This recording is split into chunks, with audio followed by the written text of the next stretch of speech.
Chegando a esse local, já nos deparamos com as primeiras descrições, marcações, como esses povos antepassados faziam essas descrições. Você vai ver que tem gravuras que lembram bastante estrelas. A gente se depara com esses caldeirões aqui, ó. Fala, meu povo, marco de expedição aqui da Expedição Mistérios e Belezas da Paraíba. Estamos aqui na cidade de Ingá, na Paraíba. Hoje nós passaremos o dia nesse lugar.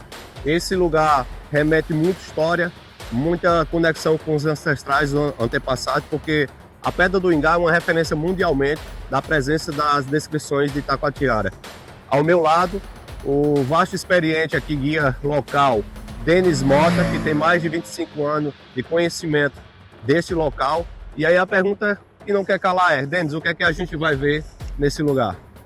Selva, hoje nós vamos conhecer o sítio de Itacoatiaras mais importante do mundo, né? Quando a gente fala de Itacoatiara, que é o que a gente já vem visitando nos outros sítios, essa daqui se destaca no mundo inteiro. Além do que nós visitamos já no vídeo passado, a primeira maravilha da Paraíba, que foi o Lajedo Pai Mateus, né? Hoje nós vamos visitar uma das 7 maravilhas, que é a Pedra do Ingá, né? Ela é a 5ª maravilha da Paraíba. Dessa história, desse passado dos povos Careris e Tapuias que passavam nesse lugar, não é isso? Isso. Então acompanha comigo, vem conosco para esse lugar. Vem conosco e vem conhecer dessa história da Paraíba. Chegamos aqui ao sítio arqueológico da Pedra do Ingá e a partir de aqui a gente começa a ver uma história dos nossos antepassados. Vamos andar todo esse local, ponto a ponto, mostrando tudo aquilo que muitas vezes não foram mostradas, algumas coisas também que foram mostradas. O Denis é guia local aqui há muitos anos, no caso mais de décadas, e tem uma vasta experiência sobre esse local, então ninguém melhor aos mistérios que esse lugar tem a nos oferecer. Então, eu já faço um convite aqui. Você vir para a Pedra do Ingá, que é uma das 7 maravilhas da Paraíba. Você, ao adentrar nesse lugar, procure um guia local, porque quando você vem sem um guia, você apenas vai desfrutar das imagens. Mas uma imagem só não conta, você não vai saber da sua história.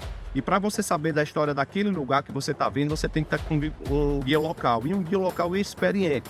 Então eu indico você, né, o Denis, que está há décadas aqui, então sabe todos os lugares aqui. Eu estou vendo um monte de pedra que vocês vão ver, e talvez a experiência de Denis aqui, ele vai conhecer pedra sobre pedra aqui, por toda a sua história. Então quer vir ao Ingá, não tem ninguém mais indicado do que o Denis Mota, que conhece bem esse lugar. Denis, o que é que esse lugar nos revela, o que tem a mostrar, o que é que você tem para nos falar, já de uma forma introdutória, sobre, nós estamos bem na entrada, né? Mas o que é que nós vamos desfrutar lá para dentro da parte onde tem o paredão mais conhecido do mundo, que é descrições de Itacoatiara.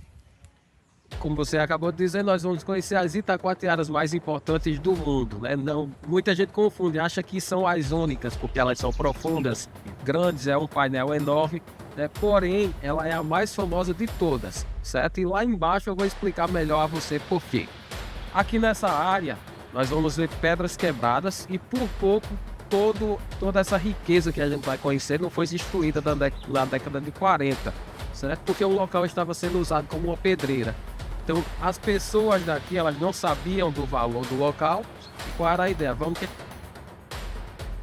paralelepípedos, né? Então um pesquisador chamado Leon Clerot, ele vinha subindo o rio Paraíba, seguiu aqui por esse afluente, o rio Ingá. Quando chegou aqui, que ele viu essa ação da pedreira, ele achou que tinha que fazer alguma coisa para proteger a pedra. Só que as pessoas leigas, né, que moravam aqui no entorno, elas achavam que o cara era o quê? Um doido.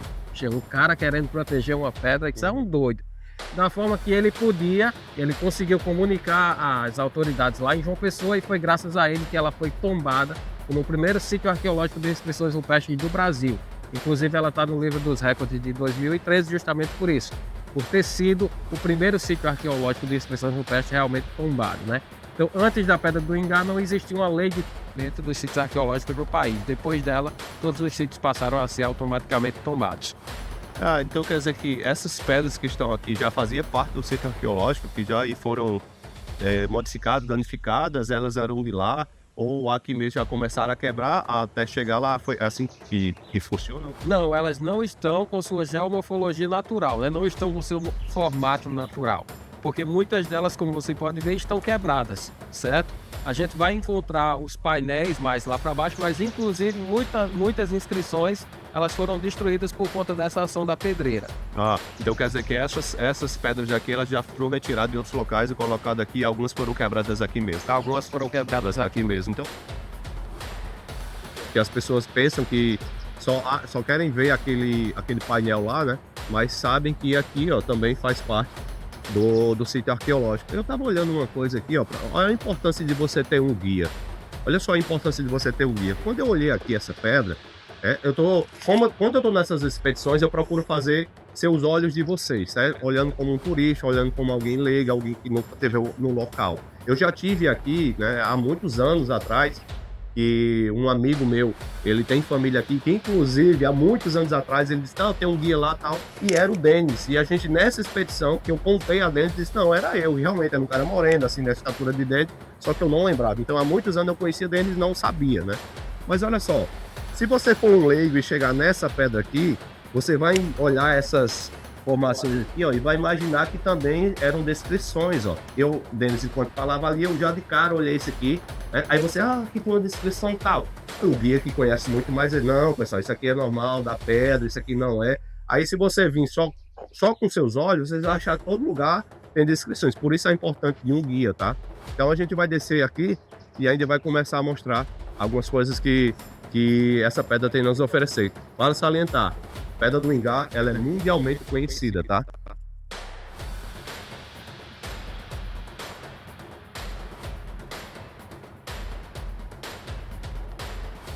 Chegando a esse local, já nos deparamos com as primeiras descrições, marcações dessa pedra que não é a pedra principal, vamos dizer assim, que mais conhecida, né? Mas Denis já nos mostrou aqui que já tem sinais da presença dos ancestrais nesse lugar, não é isso, Denis? Isso, aqui nesse bloco a gente começa a ver algumas gravuras, né? Mas essas gravuras, elas são o que a gente chama de picoteamento superficial, ou seja, eles pegaram outros instrumentos de pedra e simplesmente deram batidinhas na rocha, certo? Então por isso elas não são tão visíveis como aquilo que a gente vai ver lá no painel principal, que é o que realmente impressiona. Aqui, ó, já dá para perceber, ó, alguns círculos aqui, ó, e aqui também, ó, vai subindo aqui, onde tá outro, aqui já tem outro também, ó, aqui tem uma marcação também de outras aqui, ó, você pode vir aqui, você vai ver, aqui também já tem outro também, ó, não sei se aqui é tipo um caracol. Isso. É um caracol? Isso. Aqui tem outro também, ó.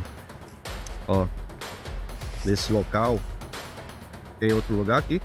Não, aqui é apenas essa. Tá, aqui essa parte ali. Aí nós vamos descer para o painel principal agora.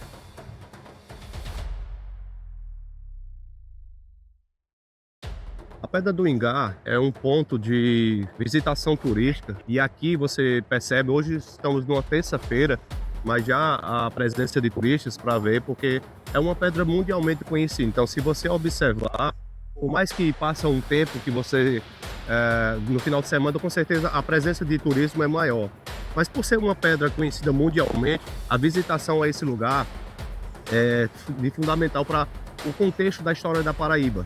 Você vai saber tanto da história da presença dos cariris, como os índios Tapuia. E é isso que a gente está aqui relatando para vocês. Se vocês observarem todo o parque, já há presença de turismo, mesmo diante de um dia de semana, né? Eu acredito que final de semana aqui a visitação é bem maior. Então, quer conhecer as belezas do mistério da Paraíba, vem a Pedra do Ingá. Cheguei! A quinta maravilha das 7 da Paraíba, tão conhecida mundialmente, Pedra do Ingá.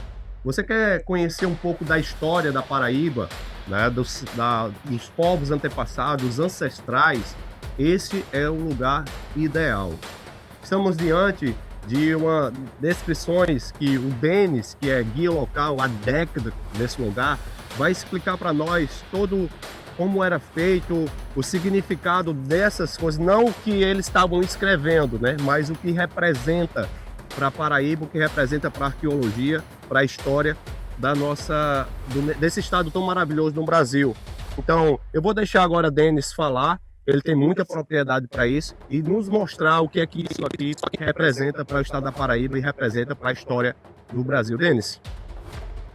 Então, Selva, nós estamos diante de um painel de Itacoatiaras, certo? E o que era Itacoatiara? Itacoatiara é uma técnica de gravura rupestre que existe por todo o mundo.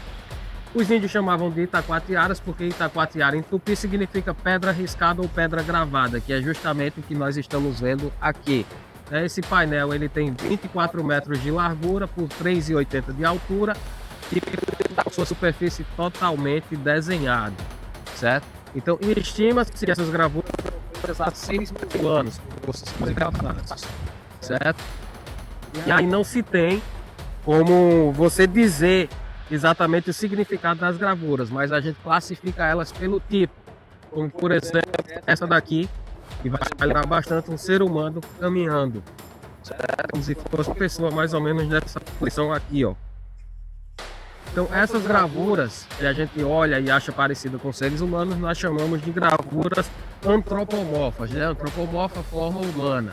Já bem do lado dela nós conseguimos ver uma gravura que ela lembra um pouquinho um lagarto. Então a gente já chama de gravura zoomorfa, com representações de animais, certo? Temos também as fitomorfas, que são plantas, flores, sementes e frutos, que é o que a gente vê em maior quantidade na superfície rochosa.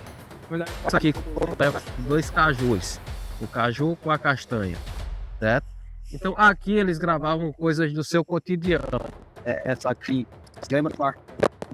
com abacaxi, muita gente compara com uma espiga de milho, e como o Selva falou, a gente não pode afirmar nada, porque isso foi feito 6 mil anos atrás, e para nós pode ter um significado totalmente diferente do que tinha para eles, né? É inevitável que a gente olhe e tente comparar com coisas do nosso cotidiano, mas para eles pode ter um significado totalmente diferente.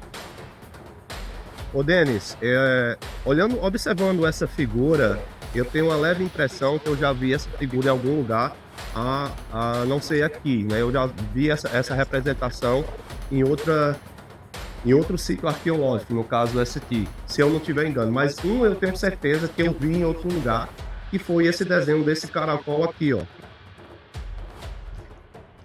A pergunta que eu tenho é que se esses desenhos foram inscrições do mesmo povo, que eles queriam passar a mesma mensagem ou não. Por exemplo, qual foi os antepassados, os povos ancestrais que passaram aqui, os índios, né, que fizeram morada, que tiveram aqui. Esses mesmos índios, eles passaram esse povo em outros lugares, eles estavam lá. Que, por exemplo, nós estávamos gravando lá no sítio arqueológico do Estreito, e essa figura que vocês veem ali atrás, do caracol, eu já mostrei para vocês nos outros episódios. Se você não vê, é só voltar ao episódio passado, e você vai encontrar essa mesma descrição, esse mesmo caracol em outros locais. Aí a minha pergunta, talvez seja a mesma dúvida que você, é se isso significa a mesma coisa, era o mesmo povo. O que é que você pode trazer para nós sobre essa questão?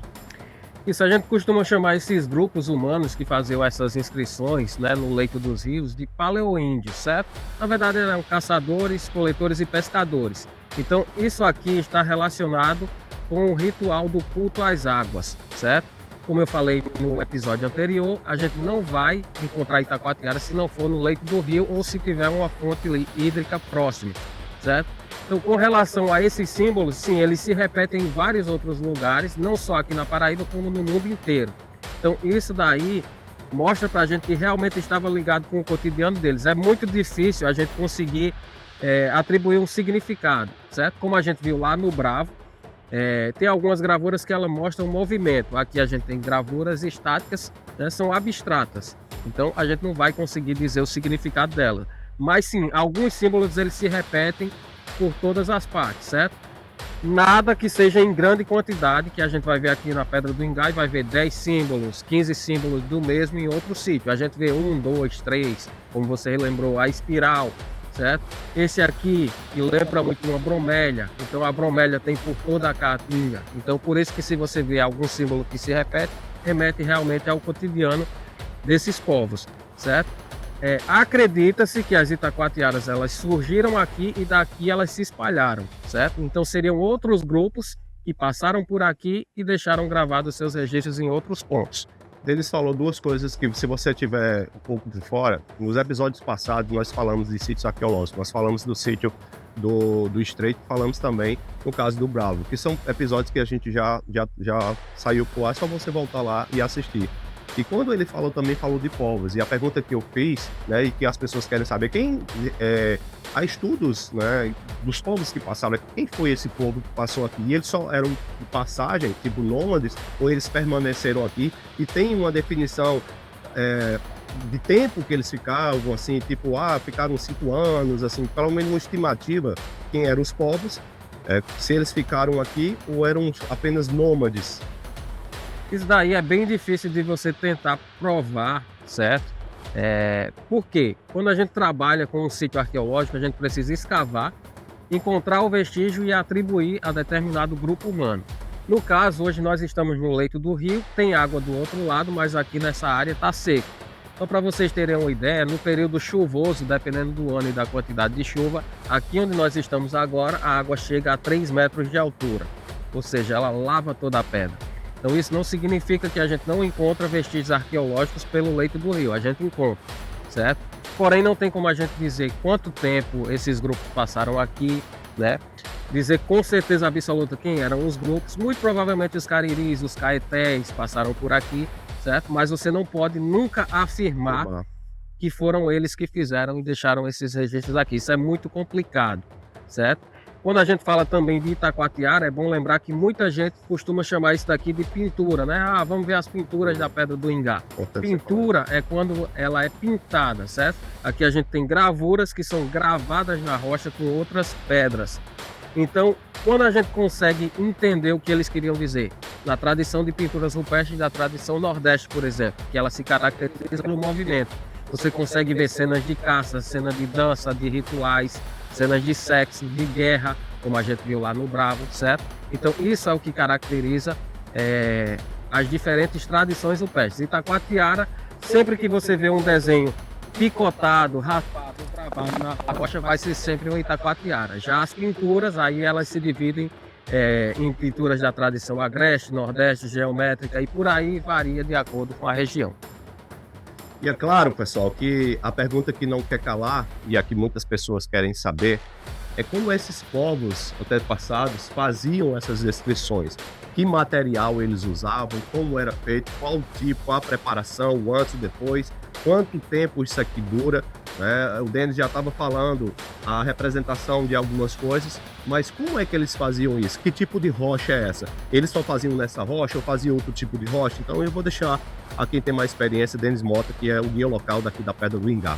Denis, como é que foram confeccionadas essas coisas aqui, essas descrições aqui? Selma, você tocou num ponto muito importante, porque é a pergunta que todo mundo quer saber, né? Como é que eles fizeram as inscrições na rocha, se isso daqui é um material duríssimo. E aí é interessante porque isso torna a Pedra do Ingá conhecida mundialmente. Tem as pessoas que acreditam que isso daqui foram extraterrestres que fizeram com raio laser, certo? Então rocha é um material tão duro que tem as pessoas, os ufólogos, né, que eles acreditam que esses registros só poderiam ter sido feitos com raio laser derretendo a pedra e deixando com esse acabamento. Desculpa te interromper, rapaz, agora o negócio vai ficar polêmico aqui. Denis acabou de falar que isso aqui, porque tem pessoas que adeptam a questão da ufologia, que defendem essa ideia de que isso aqui foram feitos por extraterrestres. Então conta para nós aqui, Denis, como era, quem fez isso aqui e como foi feito, que material foi usado, para que as pessoas possam entender. Pessoal, é o seguinte, nós não estamos aqui para anular a ideia de ninguém, nós estamos aqui para trazer fatos históricos e comprovados pela arqueologia, né? Denis como eu já falei, né, e vou repetir para vocês entenderem, tem uma vasta experiência sobre esse local, é nativo, nasceu e se criou aqui, tem mais de 25 anos nesse lugar, então ninguém mais pode ter a experiência que ele teve de conhecer esse lugar. Como é que funciona isso aqui, Denis? Então, nossos antepassados, eles tiveram milhares de anos de contato com a natureza, certo?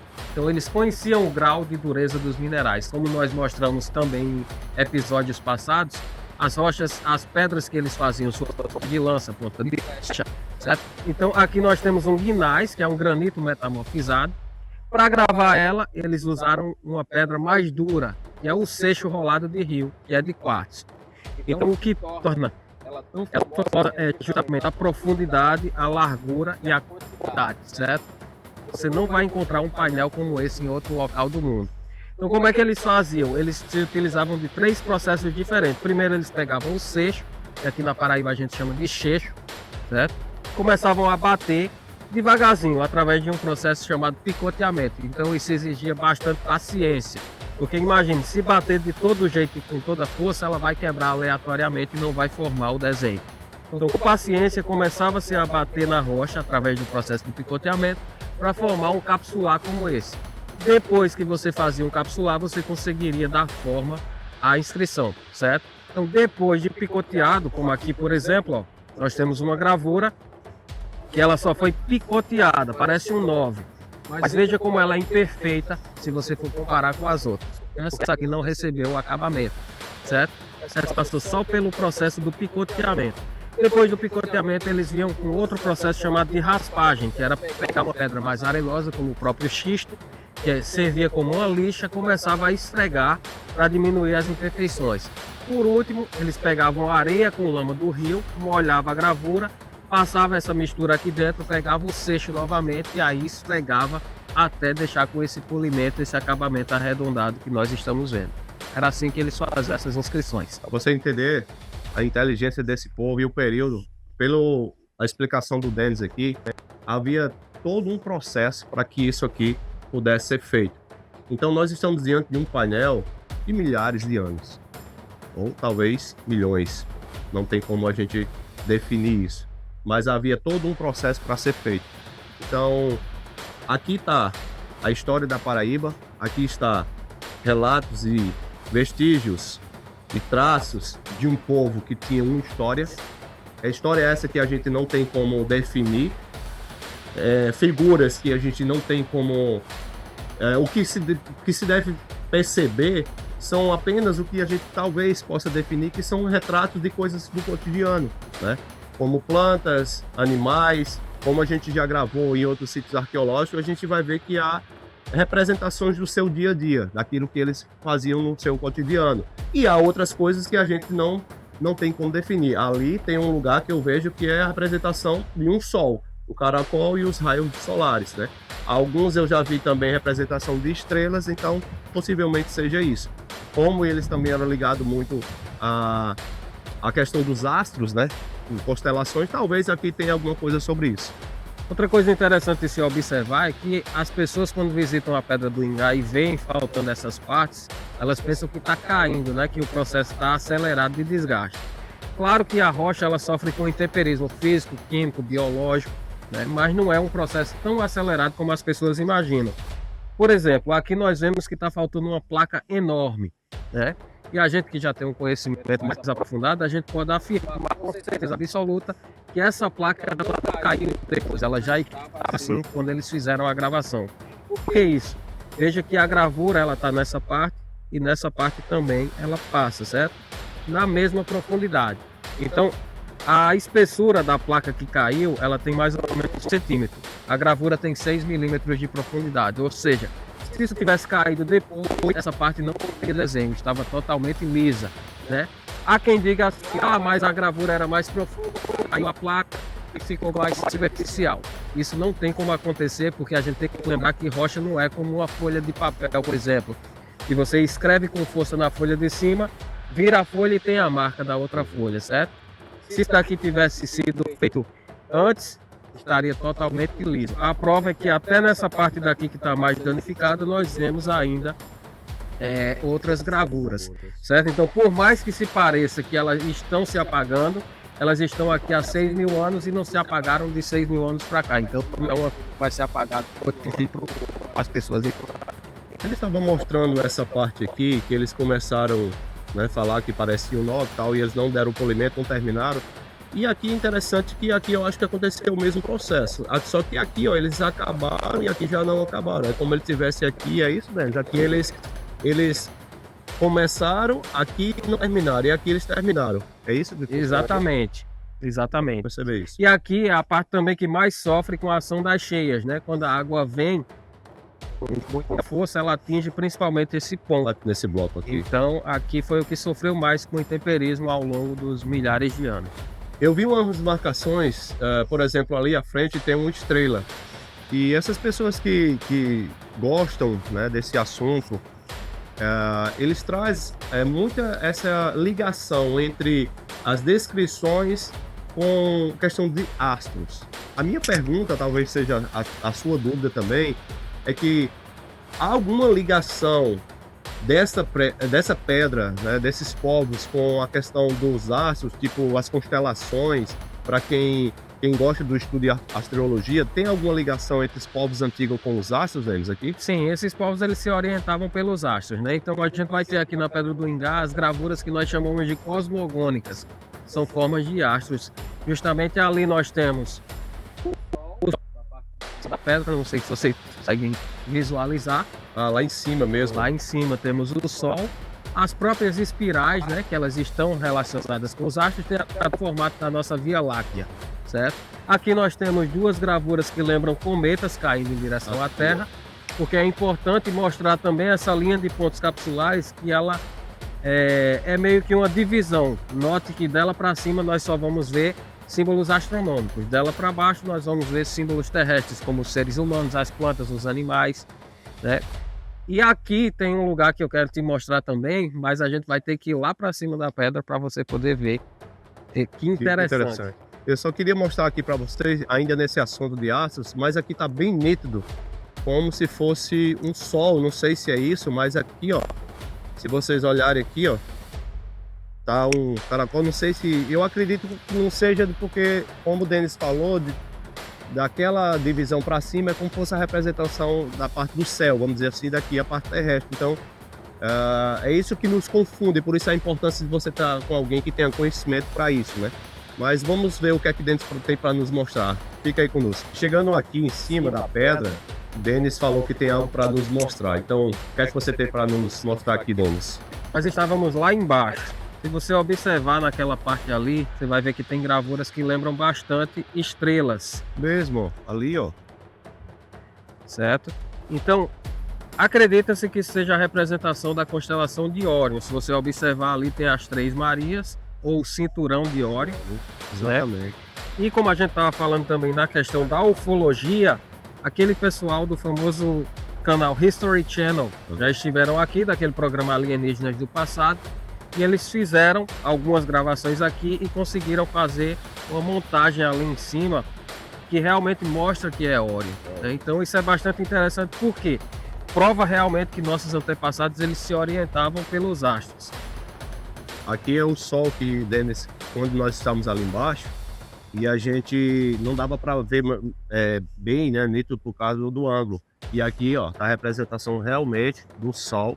Outra coisa interessante é que Denis mostrou para nós essa separação, que é esses pontos que estão ali, os capsulados que estão ali, que faz justamente essa divisão entre as representações terrestres e as representações que estão no caso do céu. E aqui comprova exatamente isso. Aqui em cima tem mais alguma... Eles também usaram sim, consigo ver aqui, ó. Consigo ver aqui também, ó. Outra figura aqui, ó, que de lá de baixo não dá para ver, ó. Tem uma figura aqui cortada, não sei se era também outra representação, ou quem sabe representação da lua, mas eu tô vendo aqui, ó. Ou quem sabe... Isso lembra bastante, exatamente, aquele né? que nós vimos repetidos tanto lá no Estreito, isso, como lá no Bravo, como também no Pai Mateus, que é aqui na Pedra do Ingá. O Denis fala do Estreito porque em outros episódios nós gravamos lá no sítio arqueológico do Estreito. Em outro episódio nós gravamos lá no sítio arqueológico do Bravo. E aqui na Pedra do Ingá também a mesma representação que eu percebi realmente. A cabeça aqui, o casco, o tipo rabo aqui, ó, como fosse as pernas. Então é a mesma representação, e isso só comprovando, né, que eles retratavam aquilo que estava no dia a dia deles. E aqui tá mais uma vez, nos 3 episódios que você pode ver, essa figura aparece em lugares diferentes e bem distantes, tá? Nós estamos daqui do Ingá para Campina Grande, dá uma média de 40 quilômetros, e que é onde fica o sítio arqueológico do Estreito. O Bravo é a parte da região do Cariri da Paraíba. Aqui é o quê? Aqui é a Agreste. Aqui é a Agreste, a gente estava no Cariri da Paraíba, que é bem mais longe de que o lá de Campina Grande, e a mesma representação em 3 sítios arqueológicos, e assim vai se estendendo para os outros sítios arqueológicos da Paraíba. Quer conhecer a história, quer conhecer as belezas da Paraíba, é só você vir para aqui para Paraíba. Vamos lá Nos caldeirões. Chegando nesse lado aqui, onde corre o rio, o pessoal popularmente também chama como o rio Afluente do Ingá, a gente se depara com esses caldeirões aqui, ó. E como o Denis estava me falando, muita gente assim confunde, né, e retrata isso aqui é o que acontece lá em Pato, ou em Sousa, no caso a marcação de pegadas de dinossauros. E é engraçado que realmente aqui, ó, como ocorre lá em Sousa, é como fosse realmente uma pegada de um dinossauro, mas isso nada acontece, não é isso, Denis? Como é que você pode explicar para nós o que é isso aqui, como é que acontece essas formações? Primeiro que a rocha aqui é totalmente diferente, né? Aqui a gente tem um guinais, que é uma rocha metamórfica. Lá nós temos o leito do rio, que é de rocha sedimentar, certo? Uma rocha que ela foi sendo depositada. Então lá os dinossauros pisaram no período em que o leito do rio estava com lama, e aí foi se solidificando e petrificou ao longo dos milhares de anos. Já que nós temos essas formações que na geologia são chamadas de marmitas, caldeirões ou marmitas de gigante, certo? Então isso daqui nada mais é do que um processo natural, a materialização do ditado que diz que água mole em pedra dura tanto bate até que fura, certo? Então a água ela encontra uma fratura na rocha, um ponto mais frágil, ela começa a corroer, como a gente pode ver o processo acontecendo aqui, ó. A água ela está girando, certo? Isso com o passar dos milhares de anos começa acumulando pedra e areia, como a gente consegue visualizar bem nesse daqui que é um dos maiores caldeirões. Então quando vem a cheia forte, ela consegue girar todo esse material numa velocidade muito grande e aí dá o polimento e começa a aprofundar. A gente vê isso daqui se repetindo lá no Rio Paraíba, na Pedra do Altar, com caldeirões bem maiores. A gente tem formações parecidas também lá na Chapada dos Veadeiros. Chegando nesse local, aqui nitidamente dá para você perceber o tamanho desse caldeirão aqui que se formou, que foi outro caldeirão que eu mostrei naquele lugar lá. Mas aqui, ó, você encontra imagens tem tapateadas aqui, ó. Você vai encontrar ali também, ó. E você vai encontrar mais da frente lá, tá um pouco mais escuro, mas dá para perceber lá, ó, tá? Então, esse lugar aqui. Só que eu tava perguntando ao Denis que essa figura aqui parece que tinha uma pedra aqui e eles continuavam descendo, porque aqui é como fosse em círculo, né? E é como se tivesse uma pedra aqui e aqui caiu, vamos dizer assim, foi tirada. E aí, Denis, isso aqui, havia uma pedra aqui em cima e eles desenharam e com o tempo caiu a pedreira que você falou que havia nesse local, caiu, ou como é que funciona isso aqui? Essa parte aqui muito provavelmente não foi quebrada pela pedreira, né? Que eu sei que o desgaste já tem muito tempo aqui, ó. Porém, essa parte aqui, ó, essa parte do anguinho tá mais lá, né? Mas eu vou dar que você tem que ter quebrado. Mas tem que então você dá pra perceber, a superfície da rocha ela é bem polida, então também tu vai conseguir se constrói. Então por isso, eles fizeram essa gravação aqui, então já porque pelo próprio polimento da avanço já facilitava a visualização. E o painel principal, a rocha ela já é mais granulada, então se você não tem que até a coisa, tá nela muito aqui. Quando eu falei com vocês que eu sempre olho com vocês, é porque assim, ó, perguntei a Denis aqui e eu não tinha ido para aquele lugar ali, ó. Mas quando você anda para ali, eu acabei de ver agora mesmo, tá? Não foi antes de gravar. E aqui também tem descrições, ó. Aqui no chão, você já viu umas, ó. Se você vir aqui, ó, você vai ver. E aqui também tem, ó. Aqui tem descrições aqui dentro, ó. Olha aqui, ó. Ali também, ó. Ali dentro, ó. Dentro desse caldeirão, tá? Então, por onde você anda, você começa, você se aqui tem, eu não vim aqui ainda, tá? Aqui eu não consegui identificar, mas ali tem. Ô Denis, uma coisa que eu percebi também, daquela pedra lá, ali atrás, como aqui, ó, você pode virar aqui, ó. Percebe que tá tudo picotado? E aí eu pensava que isso aqui também tem sido feita, né? Com desenhos. Eu tô colocando na mão porque eu já tinha feito essa pergunta deles. E aqui sim, mas nessa parte aqui, como uma parte ali, isso aqui são descrições de taquatiaras em. Não, a pedra já não diferente, que passava por vandalismo. Então as pessoas vinham aqui e deixavam gravado seus olhos, pegar o confesso e avançava. Então assim a gente também está baixado, né? Aqui já está perto daqui, né? Tem parte de duas não são especializadas só. Outra coisa é que, como a gente estava falando mais atrás, existe a questão da Itacoatiara e das imagens do fezes. Se você observar naquela pedra ali, tem umas manchas vermelhas. Mas você não confundir que todas essas manchas vermelhas também são formações de pinturas do fezes. Como também, naquela parte lá, tem os menções. Aquela parte lá tem os menções. E aí eles vão responder com nós. Isso aqui foram pinturas de pedras e aqui são formações taquatiaras. É assim que funciona? Essa área aqui, que está toda avermelhada, isso na verdade é a oxidação natural da rocha, certo? Desse lado do rio, as pedras elas têm uma concentração maior de ferro. Então, por estar em contato direto com a água, acaba oxidando e ficando avermelhado. Já essas questões, essas partes destacadas, isso daí é o mesmo processo que acontece nos caldeirões, né? A água vai para dentro dessas pedras, destacando essas partes e aí ela vai fluindo. Então, por isso fica com esse acabamento bem suave já destacando, não é tão fluido. Então, ali também foi utilizado para fazer alguns painéis.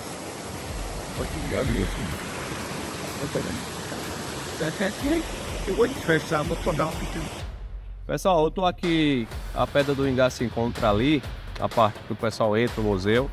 Mas se você que é turista que quer vir para aqui para Paraíba, aproveite, porque aqui também tem os locais de artesanato, e esses locais eles são também uma fonte de renda para as pessoas. Então é interessante que as pessoas precisam entender que no turismo o que gera isso, que faz gerar justamente são os artesanatos, que são os artesãos locais.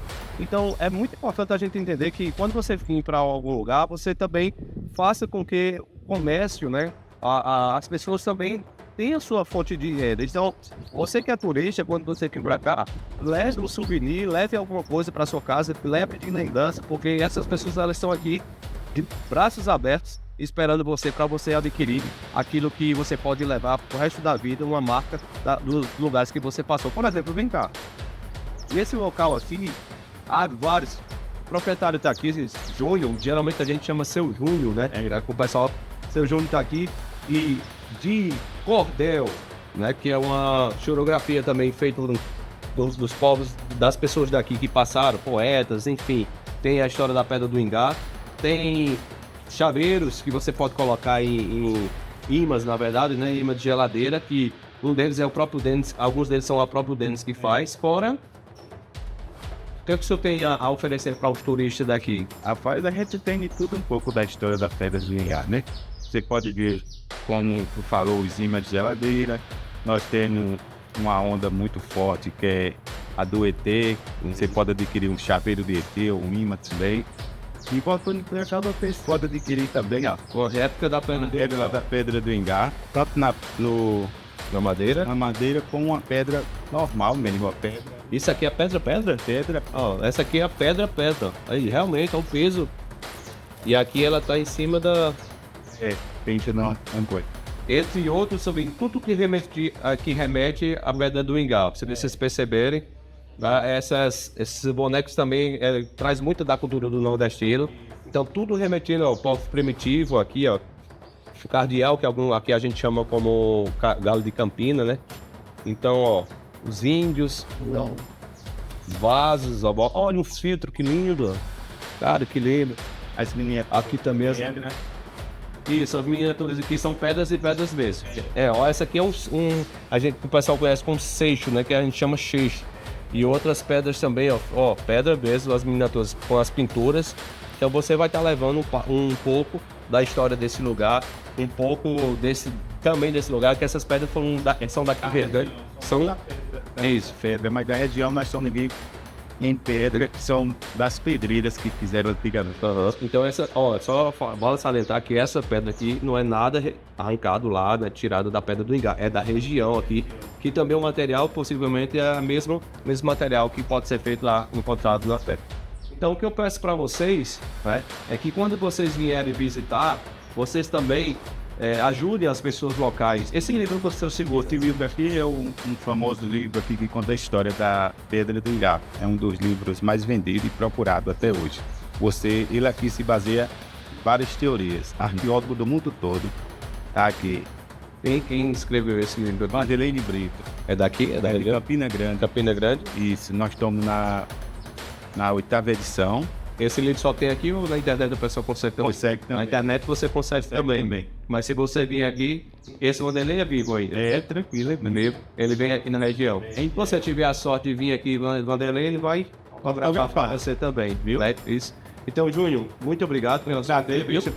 E eu convido você, que é a todo o Brasil e todo o mundo, a visitar a Pedra do Ingá, a quinta maravilha das sete da Paraíba. E ao chegar nesse lugar, faça com que o comércio gire, faça com que o seu Júnior, que tem uma família para sustentar, né, que vocês possam usar e usufruir desse lugar aqui e levar um pedacinho de Ingá para sua casa.